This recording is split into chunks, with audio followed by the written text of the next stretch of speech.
I get a wee bit nervous because this is what I get referenced for the most after 20 years, tons and tons of hours of research and multiple books. We learned that people who swear, like people who cuss or curse not at somebody, it needs to be more of a floating adjective style. You know what I'm talking about? You all know what I'm talking about. Those folks live longer. Yeah, I know. I love that. We have 3 natural ways that we reset to get ourselves from distress to do a comeback so we get back into that place of optimal performance. You can cry, and it's a very particular cry. It's that red blotchy cry where you get super snotty and maybe a little bit patchy, right? It's called a cortisol cry.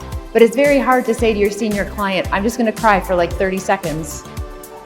But I promise I'm really good at my job. I'm just gonna cry for 30 seconds and then we're gonna get to work, right? It doesn't really like send the confidence meter high. So thankfully, the third thing that we do naturally is that we eat carbohydrates, which explains at the end of the day, we'll like knock children over to eat croutons like a food group. Get ready for an electrifying experience with the one and only Dr. Robyne Hanley-Dafoe. Celebrated as one of the globe's most sought-after, engaging, and thought-provoking international speakers and scholars in her field, she brings nearly 2 decades of university teaching and research prowess to the stage. With a talent for delivering transformative insights with humor, Dr. Robyne offers practical strategies grounded in global research to cultivate resiliency and wellness. So I did all my protocol, but then I got curious, what was it about this group that was so remarkable? So I just started to chat with them, and I asked the first soldier, I'm like, hey, what are you looking forward to? Like, you have been deployed for so long, but your head's on straight, and I want to know about this. And he said to me, Doc, actually, before I deployed, I started to paint my kitchen, but I only got half done. And now that I'm home, I'm so excited to paint the rest of my kitchen.